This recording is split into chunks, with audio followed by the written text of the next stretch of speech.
So I'm conscious of why we're all here, so we're going to get into the nitty-gritty right away.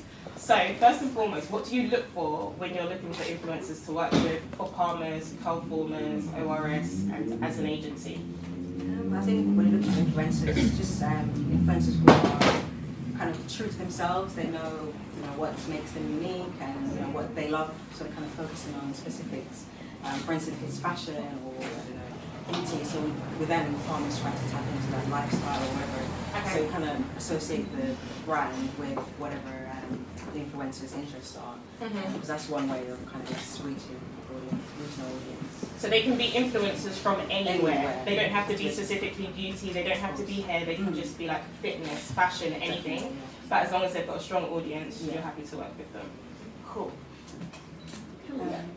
I look for someone who's just going to be genuine because, like we all know that the girls are getting paid to promote the product, right?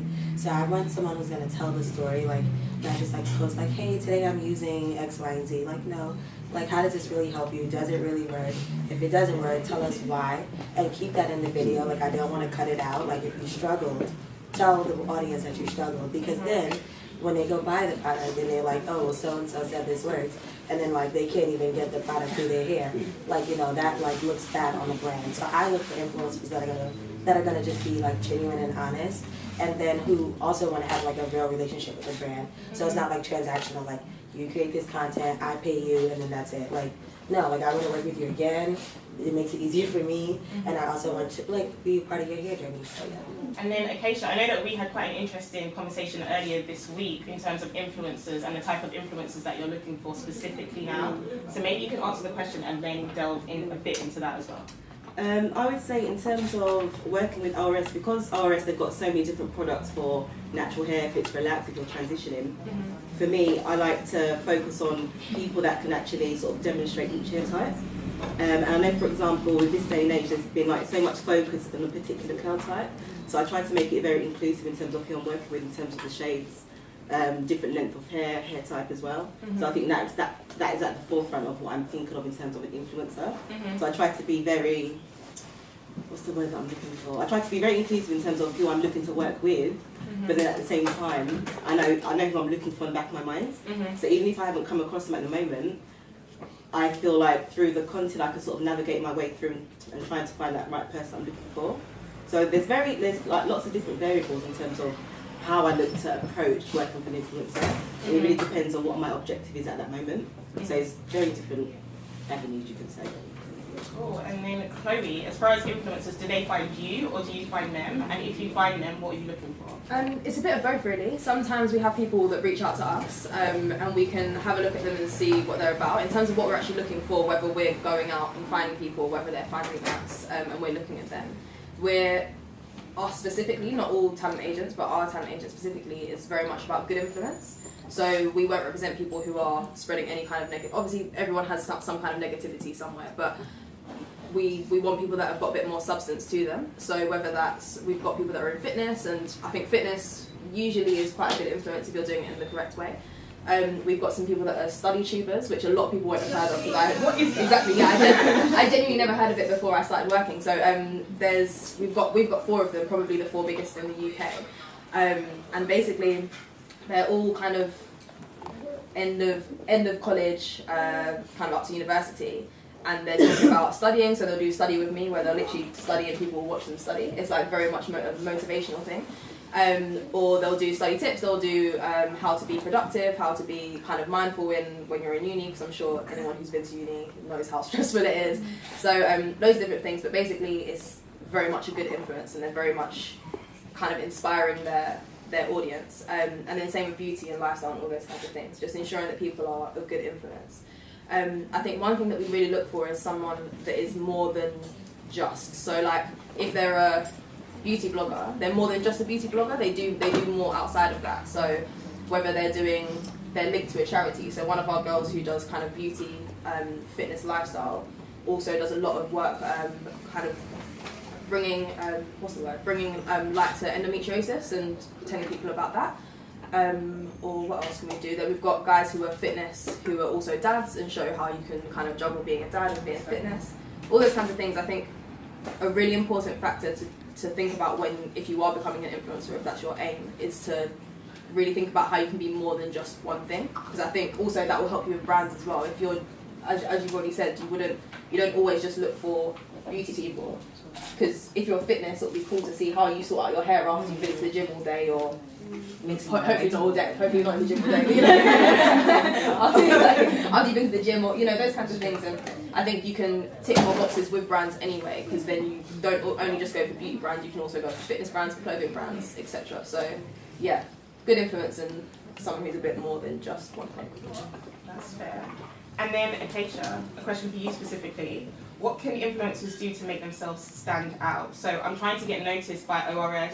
I get my TreasureTress box, I tag ORS, I unbox it, I do tutorials. But what is it that you're specifically looking for you to pay attention to them and then follow up with them? I'd say very good storytelling. Okay. I feel like there's a lot of influencers these days, or aspiring influencers, that might post about a product and they'll be like, oh, I love this lipstick, and then that's it, and maybe a few hashtags.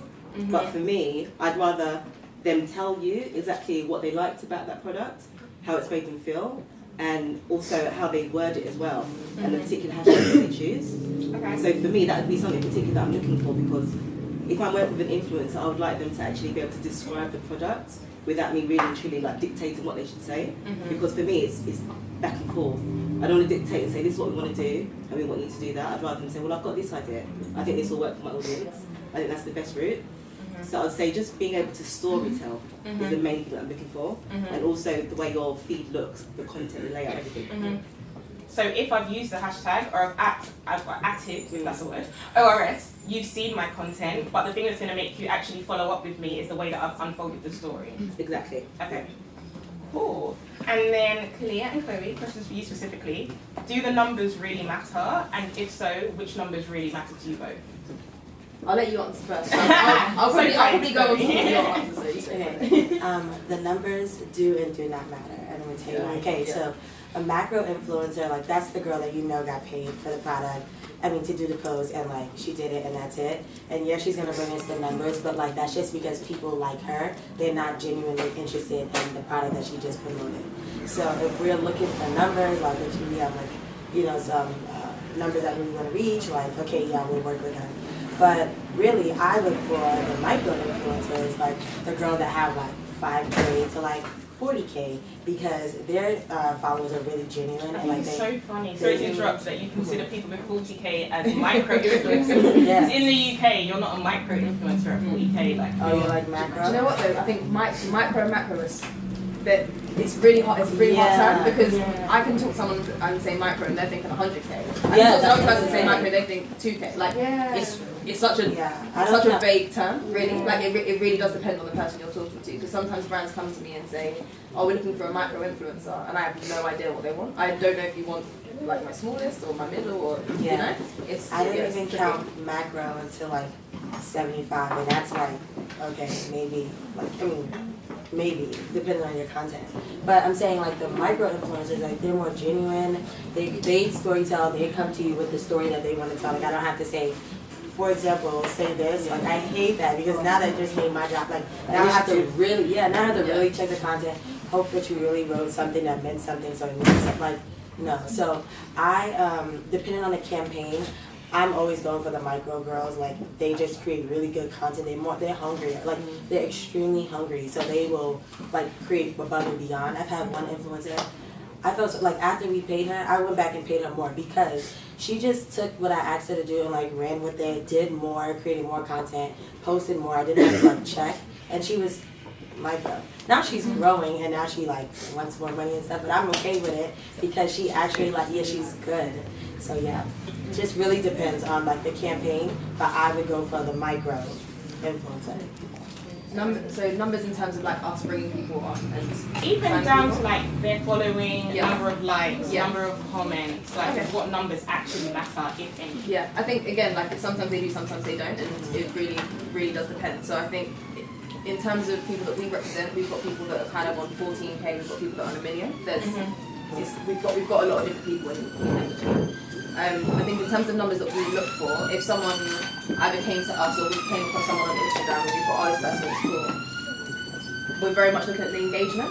I think the engagement is so relevant, and if you've got a million, it's a shot. Oh wow, it's just a loud siren. If we find someone who's got loads of followers, like 100+K, but you're getting a few likes on your pictures and you're not really getting a lot of comments and things like that, that's more what we're looking for. So engagement's really important, because that's what brands are looking for as well. If you've got a million followers but you're getting 100 likes, not that that's going to happen. But if you're getting 100 likes, then there's not really any point in the brands taking. I automatically think that they bought them. Bought the followers. Yeah. So now we definitely pass it. Yeah, Because that's one thing you've got to be careful of as well. Like, I think there's a lot of fake stuff going on at the moment, and brands are very much latching onto it. So I think if you are someone who's thinking about getting into the influencer industry, definitely don't buy followers. People know, we do genuinely know, and it's not even sometimes the fact that you've got 100 likes but you've got a million followers. It can sometimes be that you're getting really good likes but you're always getting good likes. Like all the time you're getting 20K, all the time that's all the likes you're getting. Or I look at your comments, and I'm not seeing any comments that are actually from genuine people, like, oh my gosh, I love your top. Or, oh, where'd you get your trainers from? Like, that's real comments, not bits. Yeah. That could be a bot as well. You know, exactly, that's the thing. So I think engagement, I think engagement is more important than followers will come. But engagement is important, and I think our girls that have, and guys that have the most engagement are the people that are growing week on week in terms of following. So I think you look at your engagement first and then. And one thing to add to that as well, sometimes when I'm checking through people's feeds, I might see if I want to work with someone potentially, I might have a look at their feed, but then their engagement might be very low. But then when I look at their video, sometimes that's also how I gauge how many people are looking at their stuff, because they might not actually like it or comment. But that's a good way of seeing, because obviously when you're scrolling, that's still an impression. So I go by the video views as well. Yeah, that's a very good tip. So use more video guys. Okay, any qualities, what are the qualities of good content creators? And then can you give us some examples of, like, name drop, some really good black, mixed race, natural if you want, influencers that are doing a really, really good job? Who should we be looking up to and paying attention to? I think in terms of people that I like specifically, I won't drop loads and loads of names, but I think Nia the Light is really good. I think she's amazing. I've followed her for a long time and spoke to her for my dissertation actually. What does she do well that particularly comes out to you? Do you know what? I think she's very much true to herself. I think I think she's quite a real person. She comes across as a very genuine person. She talks about things that she struggled with, and she talks about herself as well as brands. And I think when she does do brand partnerships, she does it really well in a sense that it looks like it's related to whatever she's doing. So if she's got a pair of trousers on, she really does tell a story, as you're saying. I think she does really well, and I think she's very engaging as well. She does things and makes sure she meets up with people, and I can see her replying to comments. That's one thing that I would say is really important, making sure you're engaging with your own followers. Don't think that you're too big for people, because you're not. Like, I think one thing about influencers is that you shouldn't ever be a celebrity, because you're not a celebrity. You're an influencer because you relate to people in a personal way, and you're meant to be a person. That's exactly why brands use influencers now rather than celebrities, because you can relate to that person more so than if Kim Kardashian's got something. I don't think I can afford her stuff. So it's so I think Nia does really well. I think in terms of the influencer world in general, Patricia Bright. Patricia Bright is probably, I would say, is probably the biggest, like, British black influencer.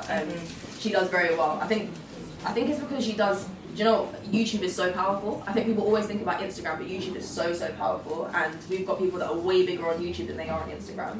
And I think that's what she does well. She's very much across platforms, and I think she's lucky because I think she got in at a time where there wasn't a lot of other people like her, so she got in straight away and moved up. But she's carried on moving up and up and up. So I'm trying to think what she does specifically well. I think she just does it well. I think she just does it really well. Yeah, I think she's just good at what she does. I think she's very good at herself. She's definitely herself.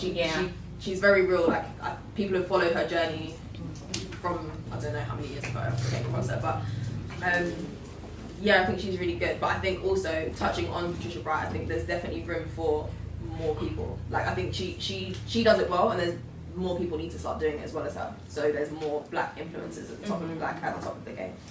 Agreed. Okay, throwing it out to the rest of you guys. Any good content creators, and what are they doing specifically well? I think some good ones, not necessarily big macro influencers. I think micro mid-tier. People like Abby Curls was in the room. I think she's doing a good job. I was gonna drop it out. Just because the content is relatable and it's really telling a story, as you said, and it's kind of showing consumers how to really do their hair and giving tips as well and useful advice. And I think that's key for any like new influencer to do, because obviously you want to be relatable, you want people to understand what you're saying. So definitely what Abby Curls is doing, and more different influencers still on mid-tier, like Afro Glory. I know she's not focusing specifically on influencer stuff, but I think she's great and she's got a great personality. Yeah, personality Yeah. is key, and also she taps into the creative side of art and stuff. So as I said, whatever is unique to you, really play on that. And I think that's what makes it influencer. And also look into stateside, people like Yolanda Renee. I think she's one of the old school ones, but she's, I think, always dropping good content. It's always polished, consistent, and does give you some information to view it. Cool. And you said polished. By polished, do you mean lighting, or do you mean editing, or do you mean what do you mean when you say polished? I think polished to me is more like editing. It doesn't have to be picture perfect, but then that might be a personal view. I don't think necessarily needs to be perfect lighting and all that, because consumers at the same time, I think, might be getting fed up of too much glossy, perfect things on Instagram. So yeah, just editing and just having it looking good all the way through. I think it's just quickly picking up on that. I think with editing, I think that's where a lot of people seem to be, that's their downfall. I think you can see they've got a good picture, but it's just not like super aesthetically pleasing, like on the feed, and when your whole feed looks amazing, and I just have to open your Instagram and everything looks good. That's when I start clicking on your pictures, rather than just having some one amazing picture and then kind of trails off of it. Yeah, that's that. So yeah, I think that's a really good point. I have a few favorites, like Cool, Calm, Curly. That's like my favorite, like really ultimate. She's just a good person, and she creates genuine content. Like, I remember my first contract, like we worked together, and she was just like, no, I'm not gonna do that. And I was just like, okay, well, what would you like to do? Like she really wanted to make good content, like took her time. So she's really good. Southern Sophist, she's just so genuine. Like, she tells a story, like, okay, for example, in her Insta stories, like, she'll be using like the lip bar lipstick, and you wouldn't even know that she's actually creating content for them, because she's just like getting ready, talking to you about it. She'll talk about if it gave her like the white line, like, you know, you wouldn't even realize until like at the end she'll do like a product post, and I'm like, oh, that was content. Okay, that was good, you know. So I like that. This Beauty Mark Illy, she's like, okay, so she is like, she does beauty content, but like she's starting to do like skincare and like fitness, like lingerie, like, and she's a little thick, so now she's like breaking mark, like literally just getting into everything. And that's like a big deal in the US, like, because, you know, all the influencers look alike, like they have the same curl pattern, same complexion, same like, you know, so for her to like be all over the place, like getting into everything, I'm just like proud of that journey, and I enjoy working with her because she's also very genuine. So those are my favorite. You didn't drop any UK girls, but we'll come back to you on that. Okay, sure. I'd say Instagram. Do you like Instagram? Yes.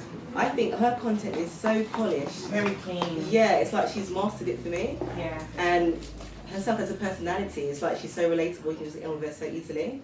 And even with her Insta stories, I feel like she takes you on a journey, and I think she uses different templates. So basically, maybe she might take you on a journey as to where she is, because she holidays quite a lot.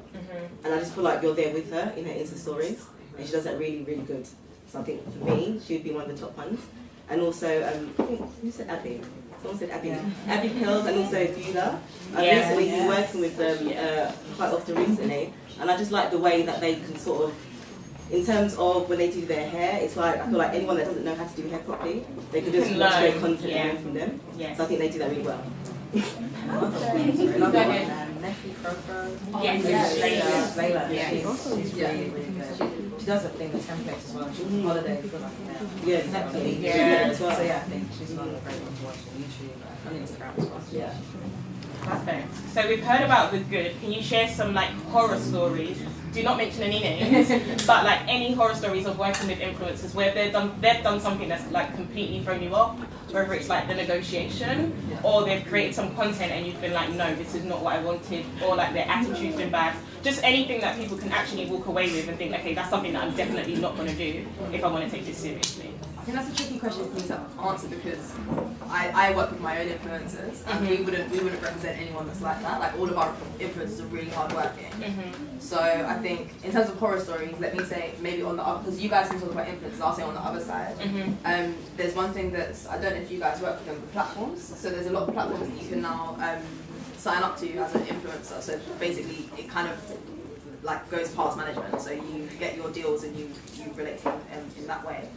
I think that's the biggest horror story that we have, is that not all of them, but a lot of them are really difficult to work with. So I would say one tip I would say for anyone who's trying to get into trying to become an influencer or anything like that, is just be really mindful of the platforms and be careful about what you're signing. Because you when you say platforms, okay, so basically, I don't know, does anyone actually know what I mean by platforms? So I don't want to drop any names of platforms. Actually, no, I can drop names without saying they're bad, because not all of them are bad. There's ones like, it's actually called Influencer, or Takumi, or Bazool, or like, there's quite a few different ones. Not all bad, but a lot of them have a lot of like kind of fine print that you don't really look at. And you sign things off and you don't realise that they've now got rights to use your image for 3 years and you had no idea about that. Or yeah, just things like that. I think that's something to definitely be careful of. And that's a horror story for us, because even we've got tripped up on it where we haven't seen it, where that's literally our job to look for it. So I feel really sorry for influencers that deal with them directly, because genuinely will never pick up all of those different things. So that's my horror story, but you guys can talk about influencers, because my influencers are fine. I think. Did I say that?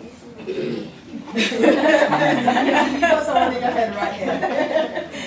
So I had briefed in some activity, and as I was saying before, it's good if the person uses their initiative, they can make it their own. So I feel like she literally took the brief and said it word by word, and it came across so forced. I was like, oh, if I didn't brief that in, I know that was scripted, and she just seemed like she didn't really want to do it.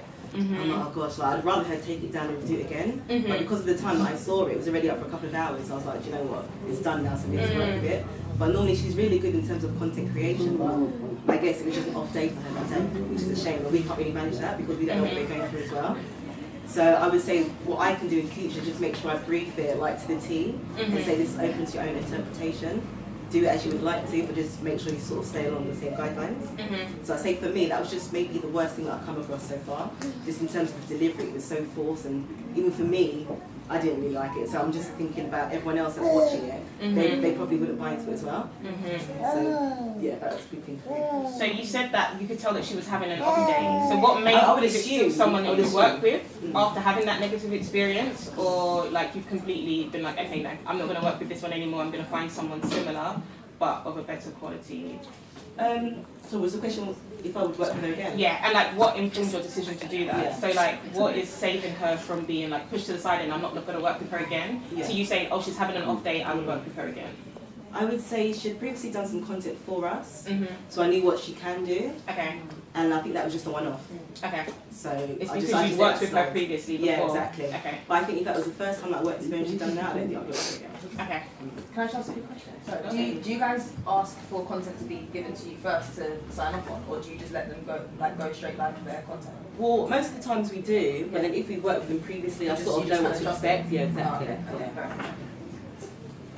Okay, so this story really I feel like this is going to be upsets interesting. me. This story really upsets me because, like, when I work with influencers, like I told you, I really try to like create a relationship with them and like work with them. Like, even if I think their prices are too low, and forgive me, but like I would just be like, you sure? Like, are these really your rates? Because sometimes influencers lowball themselves because they do want partnerships, but like woman to woman, like especially as a black woman, like I want all the girls that I work with, like if this is your job, like we're gonna get paid and get paid for what you do, because if I think you're good, you need to know that as well.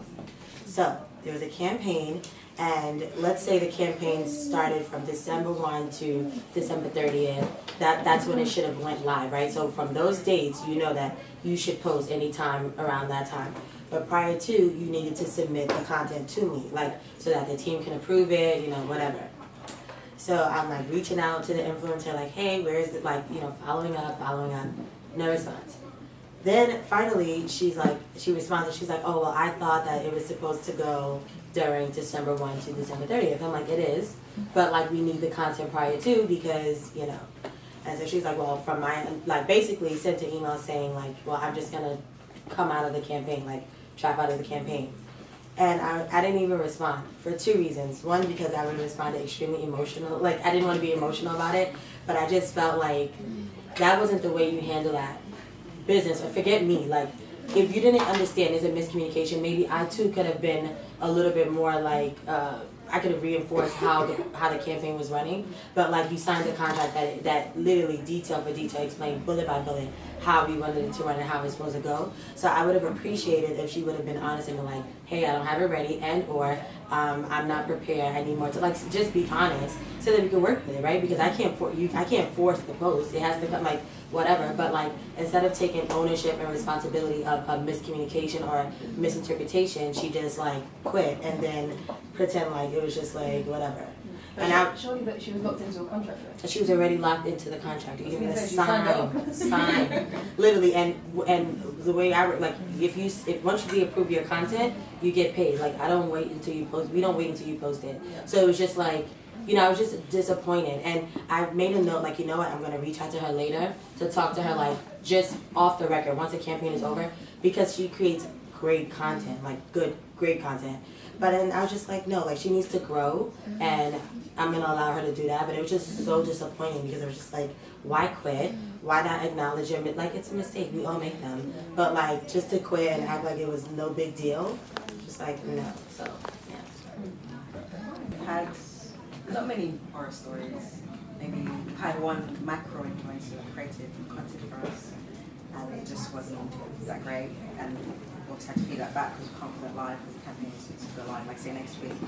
And so we actually went back and refilmed it, and they were fine with it. So I'd say if you feel like your content isn't up to your standards, then don't send it to the brand. Just make sure you're happy with it, or say, I'm sorry, it's not what I think it's going to be. So can I redo it? Blah blah blah. So I'd say definitely be upfront in that sense. We've also had influencers sign contracts to send content, but they just didn't deliver on time or disappear, and call them and email and chase and it's like, technically, legally, I could do things, but that's not how we work. So if there's any issues why you can't submit your content, just say straight up. The communication is so. Because it's true, like, I think most people are quite understanding in the fact that if you say, look, like, I really want to do this content, it's going to look great, but I just need another week. As long as there's not a deadline, like it's a Black Friday post or something. Yeah. Usually people are quite understanding. So yeah, just managing expectations really. Because if I know you can't deliver, maybe I can put something else in that place. Then push the dates back. Yeah, you know, it's a bit back and forth. Cool.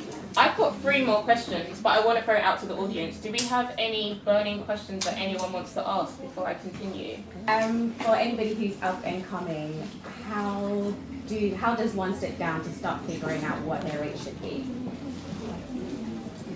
So I know some of the girls, like, they talk, the influencers talk. This is a weird story. One time, like, we offered, like, depending on your numbers, we may give you more or give you less, right? So some of the girls that got together, they realized they were in the same campaign, and like one came back and was like, oh no, like, I want this because so and so is getting paid.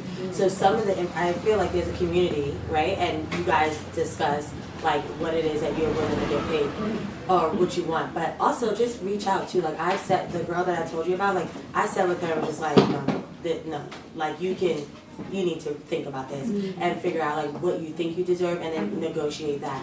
So I would just say, one, reach out to other influencers, and they may not be like tell you the entire media kit, like whatever, but like just gauge what they're doing. But 2, you could reach out, we could talk after this too, like what you should be, or just see like what people are offering. Also packages, like I personally like packages. I don't like when people say, oh, if I do a still it's this much, if I'm doing a boomerang. Like, give me a package, because it just makes me feel like, okay, I got more for less.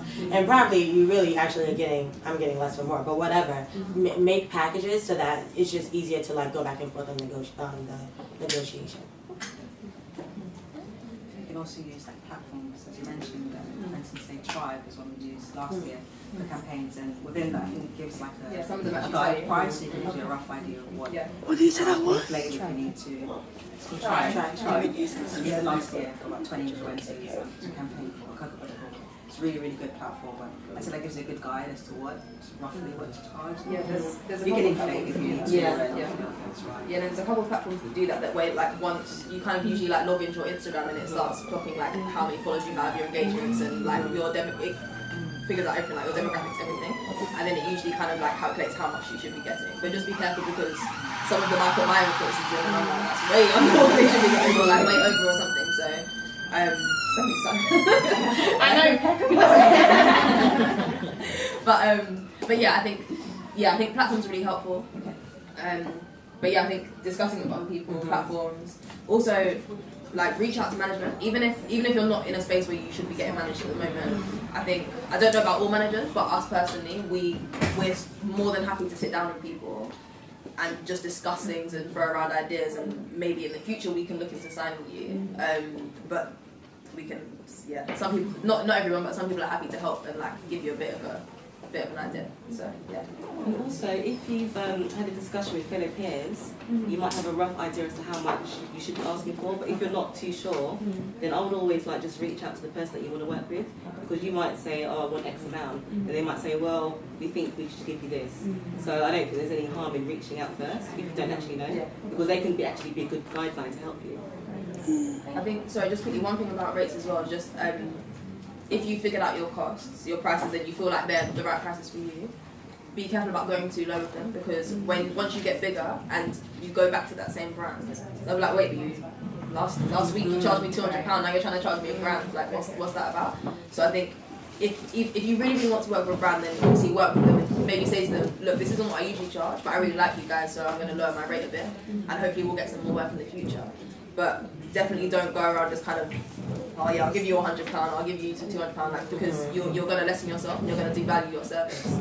So sometimes you have to say no to brands and be like, look, like, this looks cool, but maybe come back to me if you've got a bit more budget, or like, I really would like to work with you in the future, come back. But I think, yeah, just like, try to stay true to yourself if you can, because yeah, you don't want to lessen your service. Any more questions from the audience? It's not a question, but can I just add on to that, especially what Tricia said. So when I heard you guys have a following and what I do now, I was thinking, what the hell do I charge? And I was reaching out to other influencers and asking them what they do charge.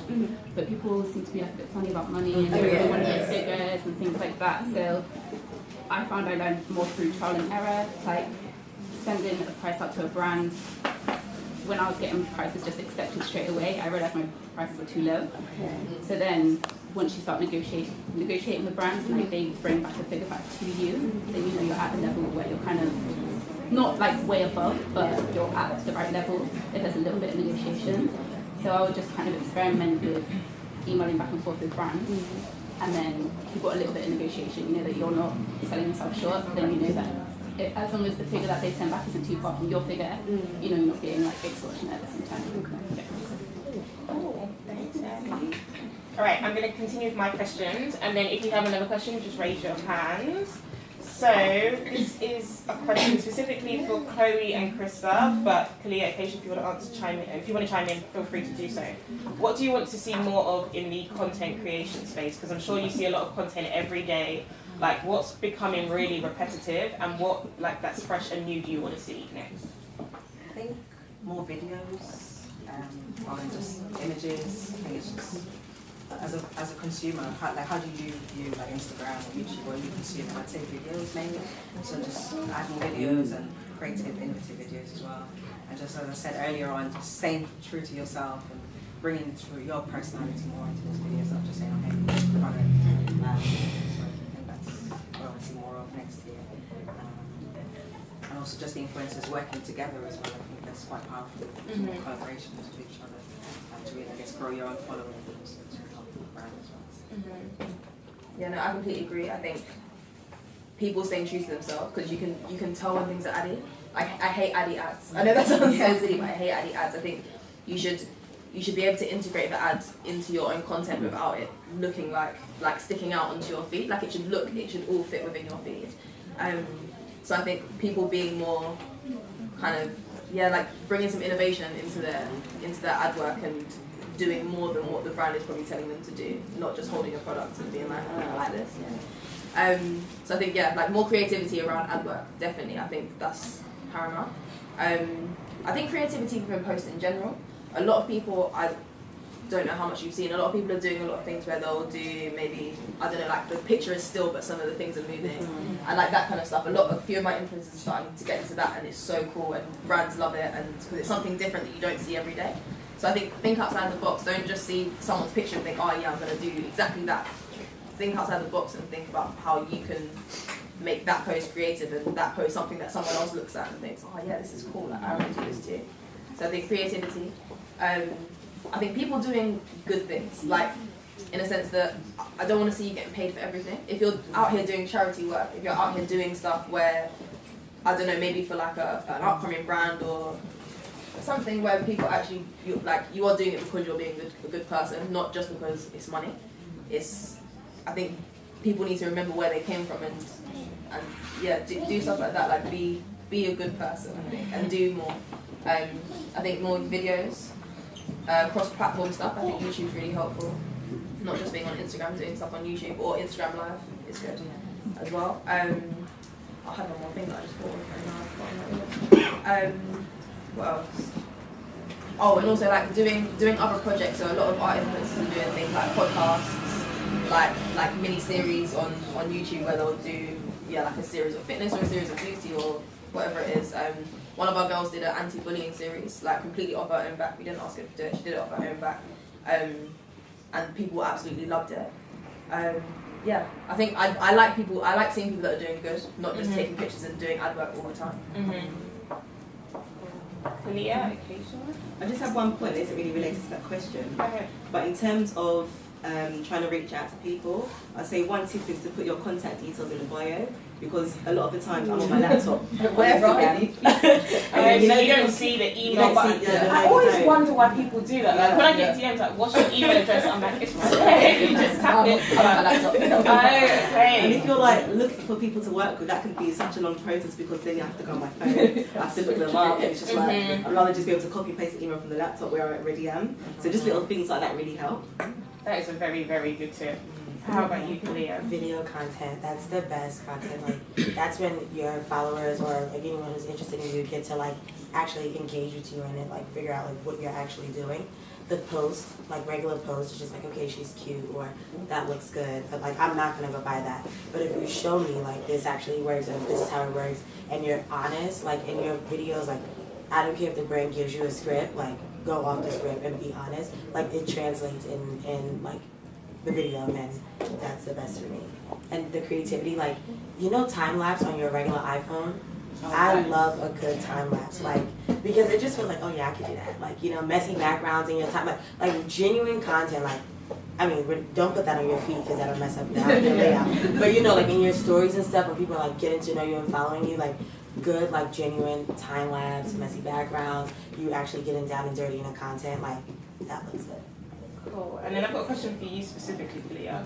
What can UK influencers do to get noticed by more American brands?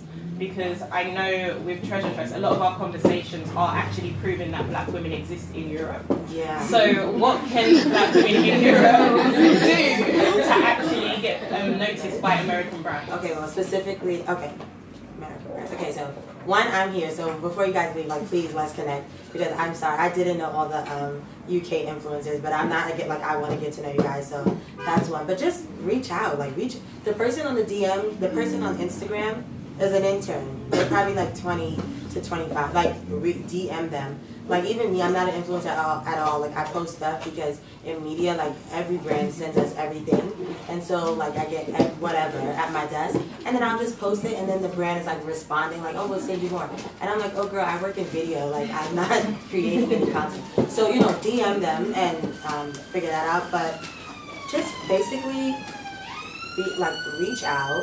I need to personally, I think that one thing that brands have is like we just don't know, right? Because you're doing a bunch of things. So the part about you reaching out will be helpful. But then US brands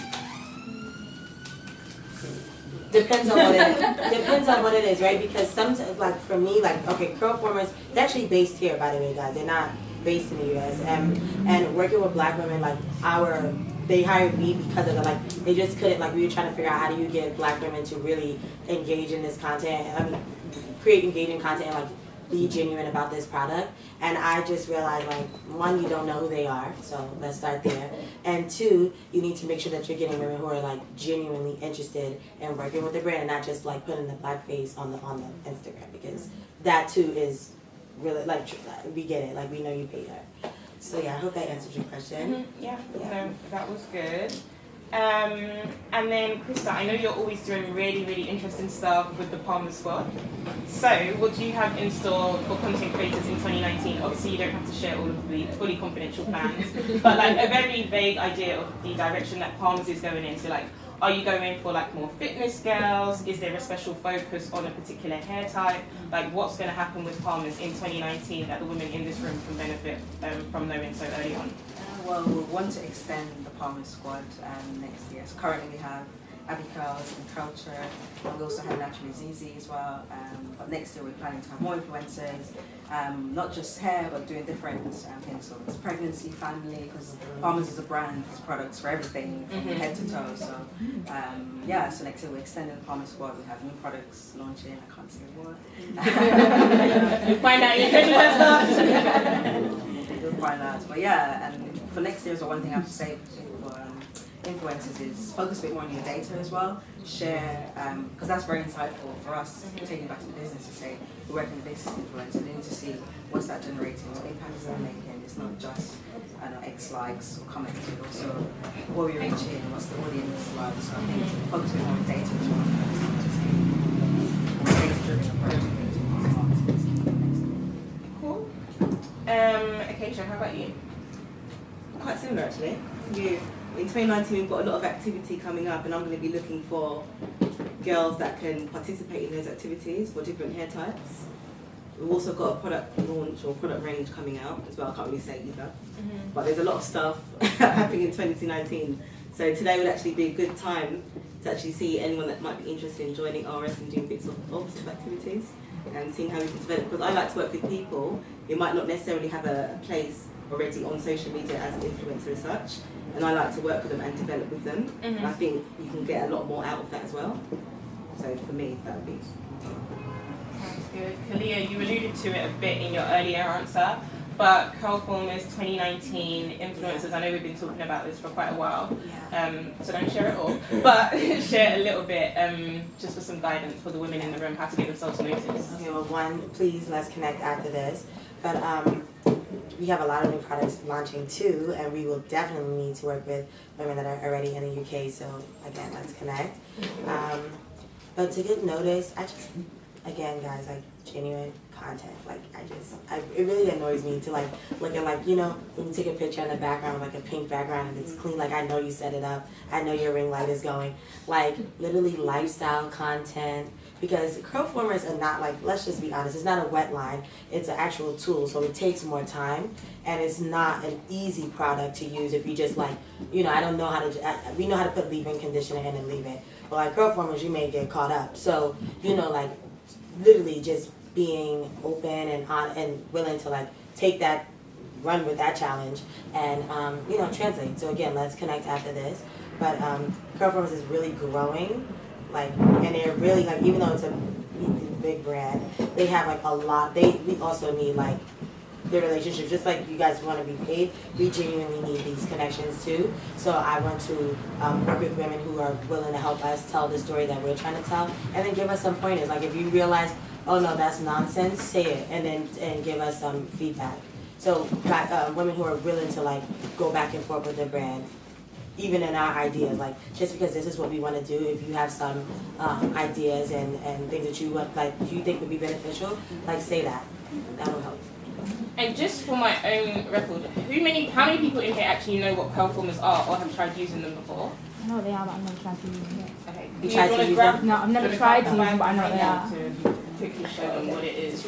Okay, so have you guys ever used flexi rods? Yeah. Okay, so not to compare because they don't compare, but curl formers is a curling tool, right? It's like a hair curling system that you use in addition to your wet line. So whatever you're using can to shake moisture or whatever, at the end, wash day is like a whole process.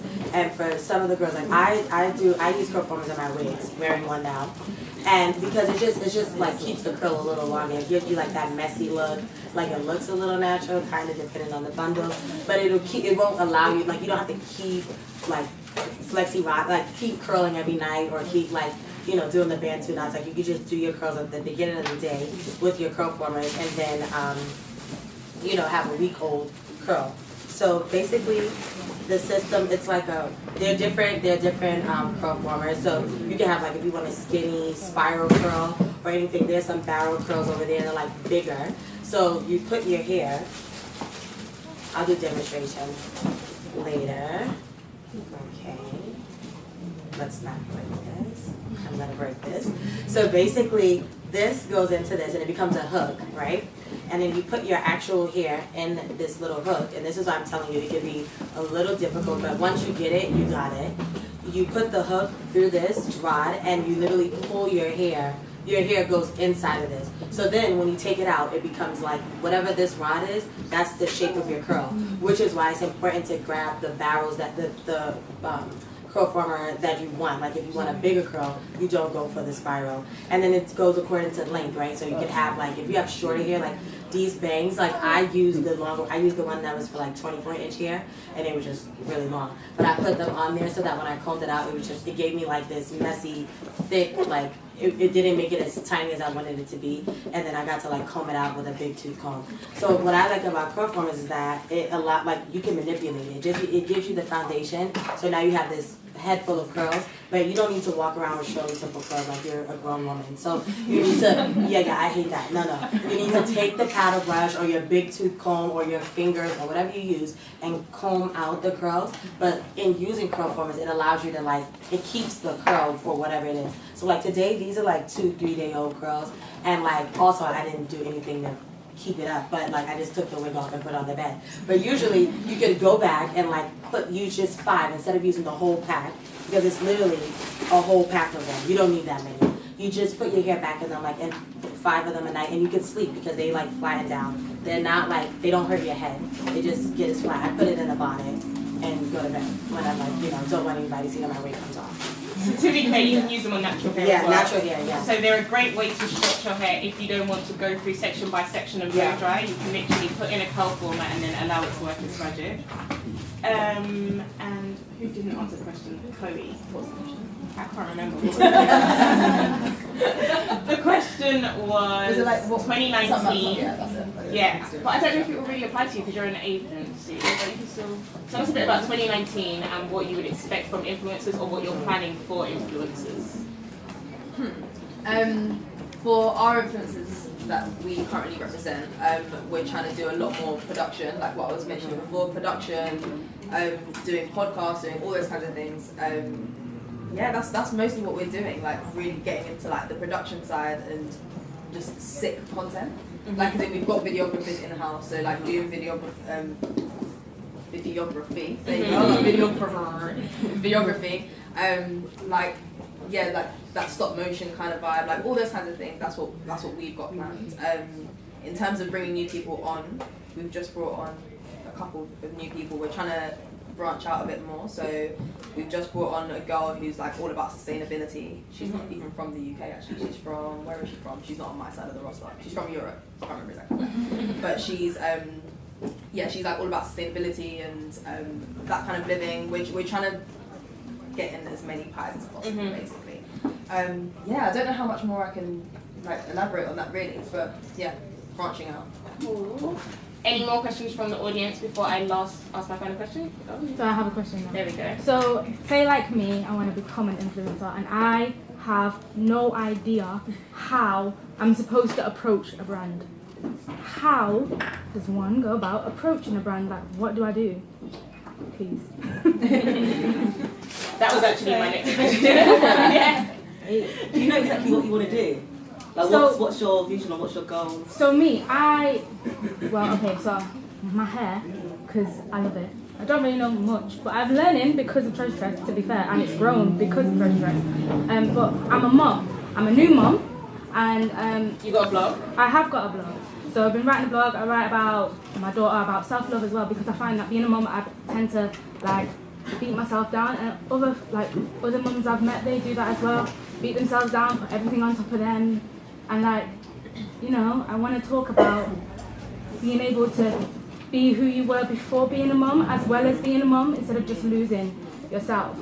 So that is really what I want to be about, because that is what I am I would about. say, even what you've told me already, Yeah. I'm already thinking of potential things that can be Yeah. done. So I always think when people reach out to me, Yeah, they might reach out and say, okay, I want to collaborate with you. yeah. And that's it. But I'm like, I don't know who you are. Yeah. It's like, help me help you. If I know where you come from, what you want to achieve, then I can think, okay, so this girl wants to do that. I know what I want to do in 2019. It could be an opportunity for you. But I say it's more a case of you guys letting us know what you want to do with us and have some ideas as well. So don't just think I reach out to the brand, they can think for me, because Yeah. we want you to do a lot of the thinking as well. So it's a bit more cohesive. So just tell us your story, really, truly, and then we can sort of like help steer the conversation. Okay, so I've got a question on that. So I've come out today, Friday night, come to the pop-up, bought my box, got my favourite products, stayed here to listen to the panel, have heard what you guys have said. I go home, can you walk me through the practical steps? So, okay, I've seen ORS, I've seen Palmers, I've seen Performers, met with Chloe, want to be a part, I want to be part of your roster of influencers since you've got so much going on. Like, what do I actually do? Do I go home, do I DM you? Do I find your profile and email you? Do I send you a picture with the email? Like, what do I do if I'm an influencer and I want to follow up with you? For me personally, I don't really like DMs if it's business related. I've got my email on my Instagram, and I think, or no, I'm on LinkedIn. So if you really want it that bad, you'll find a way of contacting me. Yeah, exactly. Once you find the email, then as you said, just tell your story and let us know what you want to do. And then I'm sure that there could be an opportunity in the future. I think I went off. You said tell her story, but how should Candice tell her story to you specifically? Like, Oh, does she by- write by an email? email. Because By email. so I know that me, if the email's longer than a paragraph Yeah. and I don't have any context, then by the last sentence of that paragraph, I'm like turning off. I prefer an attachment with some images that I can feed That would on. help as well. So I'm Candice, I'm emailing you. So found you on LinkedIn, I've got your email address from LinkedIn, and I'm emailing you. And she's attaching her story, so the fact that she's a mum, she wants to share her story about, she wants to return to being a woman instead of putting her child before her all of the time in her personal life. Like, how does that look when she goes home? Oh gosh, when she goes home. I think it's like, it's really truly, it's just basic really. So I wouldn't say there's any sort of equation that you should do. I feel like you can tell when an email is genuine and when you can tell it's not copy and paste. So I could just be like, you're saying what your name is, what you're looking to do, a bit about your background, always link to your social media platforms or your websites, because I might be interested in what someone's got to say, but then they could leave it without any sort of contact details or Instagram. And I'm like, cool, you just left me in the lurch. Now I've got additional work to do to find out more about you. And behind the scenes, we're all so very busy. I'm sure everyone's pretty much the same. We rarely have time to read a full email. And I can tell if I'm interested in someone from like the first couple of sentences. And if not, I'll still read it, but I'm like, okay, nothing happened there. So just try to do as much as you can in maybe a short, concise email. All contact details, link into your websites and all that stuff. And it's just easy for us to manage it that way. And then is she attaching a concept as well? So she's already thought of a campaign? Or is she... If she's already thought of it, even better. But if not, then I wouldn't say it's a big deal, because we can probably help you with that in terms of what could be done together. So I'll say just maybe a basic email, just introducing yourself what you want to do. For me, that's the bare minimum that I would appreciate. I think that helps. Yeah, that does help. Get your email ready. I think as someone who, like, I'm on the other side, like, I am emailing brands. Obviously, it's a bit different because I'm not emailing them on behalf of myself, I'm emailing them on behalf of my talent. But I think what I find is helpful is to, one, obviously link all your stuff, but also if you've got specific ideas. So if I'm reaching out to a hair care brand and I'm saying, look, like, this girl's got like, this is my girl, she's got curly hair, she's done this is this. Like, I'll link the actual post that I'm talking about. Like, oh, if you look back at this is this time, this is what she's done. Because brands don't have time to be scrolling through your whole Instagram trying to figure out what you're all about. If you link every single thing, then that makes it so much easier for them then you've got all the information. They don't have to now come off, look through this person's Instagram because you haven't got time for that. So I think, just try to put as much information in as concisely as possible. Sell yourself and tell them all about yourself, because sometimes when you look at someone's Instagram, you can't see all of their components. If you just look at the first 6 images, you should kind of be able to tell everything about you. So I should be able to tell you, like, without scrolling, I should be able to tell you're a mum, I should be able to tell you do hair, I should be able to tell whatever else. I try and do that. Try to keep it within 6, like within those 6 I images. try to do it within 9, but I'm gonna try and start doing it within 6. Yeah, 6 or 9. But like when I first look at your Instagram, I should see what you're all about. But then also let brands know that, because sometimes someone will come across like they're just hair, but actually they've got loads more going on for them. But I don't have time to look through your whole Instagram to figure that out. So like let people know, like, oh yeah, I do hair, but I'm also all these things. Attach something that has those 6 things, or like your best 6 posts that represent you, I'd say, to showcase that, because it's hard when you get hundreds of emails just to go through every single one. So it's good to just highlight your best bits and who you are. Your story sounds interesting, so connect with me afterwards.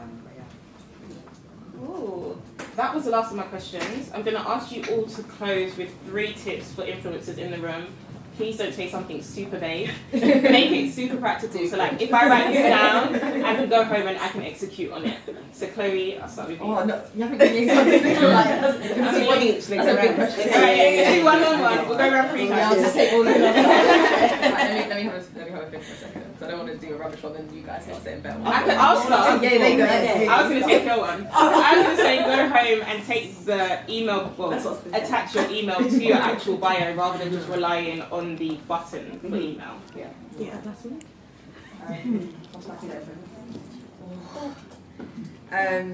What did I say? I think connect with people. Like, you're here right now and you've got people that you can connect with. Like, actually go up and talk to people.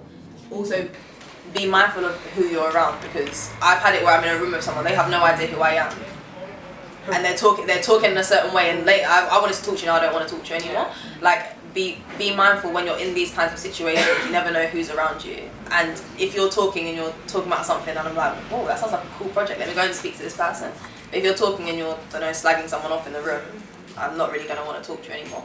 So I think, like, connect with people within these kinds of spaces, connect with people in events, go to events, and I think just genuinely connect with people and properly connect with people. Ask people's contact details. Don't just follow them on Instagram. Like, ask for their email, follow up on that email, and those kinds of things, and start conversations. Because even if you're not in the space right now where you're ready for management, or you're ready to work with brands, or you're ready for whatever, you hopefully will be at some time. So it's worth making those connections now and properly connecting, so you're ready for in the future, I would say. I would say don't try to copy people, because, for example, if you're in your bedroom, there's so many people do this setup. You're in your bedroom, you've got your light box behind you, got a plant and all that stuff. I would say you see that. That's nice, but then you see that so often, but you're also looking for someone that's different, that can bring something different. So you might see someone that's doing very, very well, and then you might want to copy what they're doing, but then you can also see that it's not as genuine because they're copying someone else's style. So try to come up with your own style. I feel like I'm piggybacking, but back to being genuine, like, please just be so genuine in your content, because that translates. I think that one issue that I have, like, when I'm trying to figure out who to work with, is like figuring out if this person aligns with the brand or where the brand is trying to go. And it's just because I genuinely don't know who they are, because it is so staged. Like the white wall and the plant, like, oh my God, get rid of the plant. Like, it's seriously, please, so literally, like, and allow yourself to be extremely creative. And like, if you're like awkward, like, be awkward. Like that, like, I love that.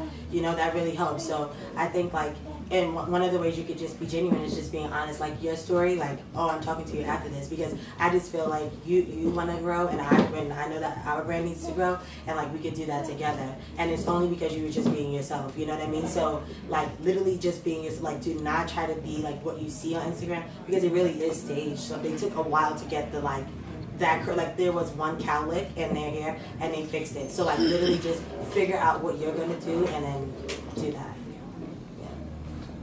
The back of that, I would just say, a quote that came to my head was just remember your why. Remember why you're doing it. Kind of have that as a center in everything you do. So if it's to educate girls on how to care for their hair, just always stick with that formula because it's you, it's what you're about. So just remember your why in everything you do. If it's making you healthy, then always center your content around it because then that's why you're following. That's genuine. Round 2. I think be engaging with your audience.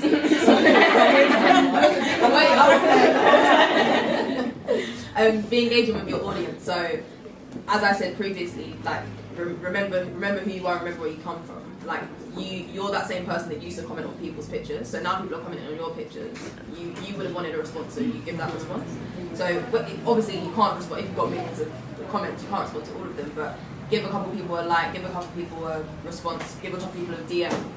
But interact with people because you are a real person and they're a real person, and you should have those conversations because that's how you create those relationships. And I think looking at the people that I represent, the people that have the strongest audiences, and the people that like their audiences will come out to their meetup. One of the girls sold out a meetup in 170 person meetup in 2 minutes. Wow. Because if you look at her comments, she replies to every comment. Like she replies to every comment, she likes the comments, she'll comment on people's pictures. Like she's so engaging, and that's how you create a real following and people that will stick with you forever. They won't leave you because even when you're massive and you don't have time to reply to every comment, they remember that time you commented on their thing 3 years ago. So yeah, be engaging. This is my third one because I said the email one as well. Okay. Gosh, what was I going to say? I would say it's literally gone out of my head. Right, let's go Kalia, then we'll go back. Okay, I'm ready to be genuine. What should my next post be? So I was here at the event today. What should my next post on Instagram be? What things do I need to keep in mind before I post my next post? Don't use the plans. No. Your next post really should be what you should tell the story. So, okay, no, this is for real. You really need to tell the story, right? So, if you're going home, I'm just using it again, and you're trying to figure out like, okay, now I want to work with one of the brands. Like maybe your next post would be something about, all right, just got home, gotta feed the baby, gotta do my hair so I can be ready for tomorrow. Like, you know what I mean? That story part. Because now I'm like, okay, she's relatable. Like I could, like, you know, same here, girl. Like I'm trying to figure out what I'm doing next with this hair too. Like this is for 8-year-old curls, and I need to get it together for Saturday. So yeah. But guys, because I may not have a third one, this is just no, seriously, like, okay, outside of just curl formers, like in real life, in media, like people just really want to work with people that are good, like people are loyal to people, not to brands, right? So I may work with curl formers and I work with palmers but the reason why we all want to work with you is because of who you are. And that needs to translate. Like you don't need to be an influencer online and then a nasty person in real life, because that like one alters relationships like in a room. But two, it just now you just like you represent like you literally represent a brand. If you post a picture with curl formers, now everybody knows you because of that, or knows the brand because of that, like because of you. You really need to keep that in mind and walk with that. So your every post should be extremely purposeful. Like you should have a purpose for posting, not just posting the post. And it should, again, literally like be genuine, because the rest will tell you. We'll tell you what we want, what we need, what we expect from you. So yeah. So, and it looks like this is the last round. I'd say, for your content, if you get a brief from a brand and you're not feeling the pushbacks, just say it's not for me, or don't just obviously stick to the brief, but do it in your own way. Push back if you need to. Just don't just post for the sake of posting. Okay. Yeah. So don't be so passive when you're being asked to do stuff. Like take the initiative, think about it, and think about how you're gonna make it your own. Yeah. Cool. And a tip on that, don't accept every brand deal. Oh yes. Like don't just accept it because it's money. Like it's keep it in your brand because you like if someone's asked you to promote a yogurt and you're lactose intolerant, like don't promote it. You know what I mean? Like don't just take stuff like that just for the money. Like be true to yourself and like take on brands that you like and you use, because that's the kind of thing your audience will engage with, and they will, like people will remember that you said you're lactose intolerant like 3 years ago. They'll remember that. Okay, I got one. Sorry. off of that negotiation, be willing to negotiate. It annoys me, like if I ask you for your rates and then you give them to me and I throw out a price and you're like, yep, willing to go with that. I'm like, what the, yeah, like, you know, be willing, because the reason that they ask, like, we're interested. So once we reach out to you, you're not gonna be like, okay, we don't want to work with you. So be willing to negotiate, because that also tells me, like, that also shows me who you are too. And like now I'm like, okay, well, we definitely know how to. We already started talking. So don't be uncomfortable. If you don't know how to negotiate, it's really just what you think it is, like back and forth, like no, and this is why. And you can even explain, like tell them like why you think that you deserve this. And like, so if it's I'm doing X, Y, and Z, it takes me this long, like be honest. And because sometimes we really just don't know what it takes for you to do what we're asking. So yeah, be willing to negotiate and go back and forth. Lastly, I'll leave you now. Become a brand advocate of the brand. So if it's a brand in particular that you really want to work with, engage in their content, like maybe send DMs, because the social media team, they're also observing and they're looking. I don't manage the social media for ORS, but I've got access to it, and there's certain names that I see pop up all the time. And I'm like, oh, who's that? Then I might even click on their page to see. And then I might think, okay, their page is actually quite good, and I might want to work with them in the future. So just create a lot of engagement with the brand, I'd say. And tag people. Yeah. Like if you've got clothes on, tag them. If you're using a hair care brand, tag them. Like even if you're not getting paid for it, like do organic content, because that's what brands will clock onto that and be like, oh wait. Like if you then approach a brand, like oh yeah, I remember her tagging us. Not I'm just wanting to see some money. On the back of that, about organic content, sorry Abby, to put into it again. We noticed actually last year, or even before that, Abby was always doing videos and mentioning farmers. Free, we weren't paying her at all, and just part of the routine. And you see that, because I'm like, yes, Abby again, and repost it. And then you see your audience, like ORS audience, would respond to that video from ex-influencers. I think definitely tag brands organically. Share it, send them an email with that link maybe as well, just when I did that. Yeah, that just opens the conversation as well. Yeah, it shows your followers that you genuinely do like the brand.